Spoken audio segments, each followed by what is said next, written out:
असां सुमरापाड़े गुलशन फैज़ कारन जी घिटी में मौजूद आहियूं ऐं जिते बार बार असां इन नाइल म्युनिसिपल इंतज़ाम खे ॿुधायो आहे ढकण जा हॉल खुलियल आहिनि, मासूम ॿारनि जूं बुज़ुर्गनि जूं नौजवान ज़िंदगियूं ख़तरे में आहिनि। पर ही अॻो निंड सुतल किरड़ रुपयनि जी बजट खाईंदड़ इन्हनि अलाए छा आहे, मासूम ॿारनि ते रहम कोन थो अचे।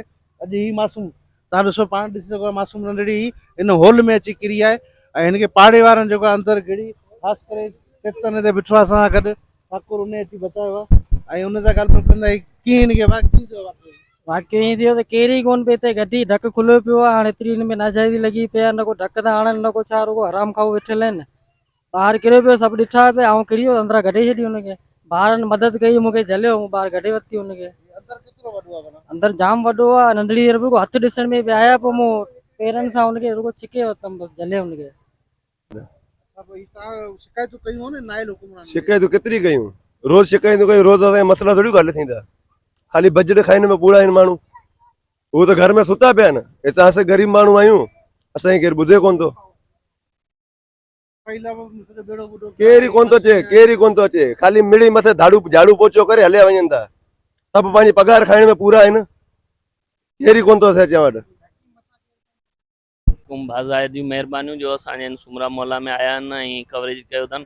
ऐं हीअ असांजी जेकी नाल हुकूमत आहे, नाल जेके वेठा आहिनि असांजा डिस्ट्रिक्ट टोन मोहम्मद खान में कामोरा, जंहिंमें डिप्टी कमिश्नर टोन मोहम्मद खान आहे, जो अहिड़ो वॾो ई जेकॾहिं वाक़ियो थी वञे उनजो केरु ज़िम्मेवार हो। ऐं आऊं परज़ोर अपील थो करियां वज़ीर आला सिंध खे ऐं चीफ जस्टिस खे, महिरबानी करे हिन ते जल्द खां जल्द एक्शन खयो वञे, महिरबानी। बाबा हींअर अधु कलाक पहिरीं थोरो असांजी नंढड़ी आहे हींअर इन नाली में किरी हुई। हिन खां पहिरीं बि असां न्यूज़ मोकिली हुई कि असांखे गंदगी वग़ैरह साफ़ कराए ॾियो, नाली जा ढक वक लॻाए ॾियो, पर असांखे केरु ॿुधे कोन थो। अगरि आउं हिन हुकूमत खे चवां थो कि अगरि असांखां वोट हिननि खे खपे था त असांखे महिरबानी करे सेट करे ॾे, न त असां मां वोटनि जी उमेदु न रखे, महिरबानी। हॉल जो ही रोज़ अचनि सफ़ाई लाइ हिननि सभिनी खे ख़बर न, अंधा इहे कोन आहिनि, अलाह साईं हिननि अखियूं ॾिनियूं आहिनि, सम्झी। जे अगरि माना ॾिसण खां ई जेकर अंधा न थिए, पोइ ख़ुदा हिनखे कंदो ई अंधो, सम्झी। असांजी त इहा ई दुआ आहे, छो त असां वार्ड नंबर 5 में मज़लूम कारिया जेके रहूं था, माना सफ़ा न धड़का आहियूं। असांजो केरु धणी साईं आहे कोन हिते, पोइ इन करे त असीं माना कोई एहतिजाज कोन था करियूं, असीं कंहिंजे ख़िलाफ़ु कोन था वञूं, असां कंहिंजे बारे ॻाल्हायूं कोन था, इन करे असां न धड़का आहियूं। न म्युनिसिपल अचे थी सफ़ाई जे लाइ, ऐं न ही पब्लिक हेल्थ जेको ड्रेनेज जा ढक 50 चकर चयो आहे असां हिननि खे, सम्झी। पर हाणे मजबूर जेकर असांखे एहतिजाज मजबूर कंदा त पोइ भला इन ईअं बि सही आहे, पर पोइ एहतिजाज कंदासीं भला, ॿियो को हल आहे कोन। हिते हिन शहर जो धणी आहे कोन, शहर बि न धड़कूं, हिन वार्ड में जेको त जेके उहिदेदार असांजा से बि न धड़का, बाक़ी जेके मथां जेके वेठा आहिनि बसि असां ते ॾमर आहे, ॿियो कुझु कोन्हे। वाह, हाणे असां बेज़ार थी पिया आहियूं, महिरबानी करे या त मसइले जो हल करियो, सम्झी।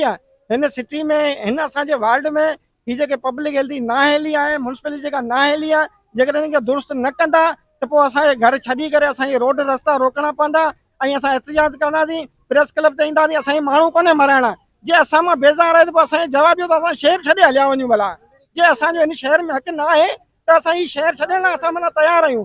महिरबानी करे या त पोइ असांजी जॻह ते पैरवी कयो, सम्झी। जे नथा करे सघो त महिरबानी करे असांखे अलविदा करियो त असां शहर छॾे वञूं भला, बेज़ार थी वियासीं बाबा। तव्हांखे यादि हूंदो कराची में वाक़ियो थियो हो, जेको हुन हमरा छा कयो, हुन वालिद साहिबु पंहिंजे पैसनि जा गटर जा ढकण लॻाया हुआ ऐं हुन इहो चयो कि मुंहिंजो पुटु इब्राहिम वियो आहे त आउं पंहिंजे पैसनि जा गटर इन खे ढकण लॻायां थो त अहिड़ा ॿिया इब्राहिम न वञनि। हाणे हू त कराची घनी शहर आहे, हीअ त वीचारा मिसकिन माण्हू आहे, रोज़ हाणे किथां कनि, तव्हां पाण सोचो।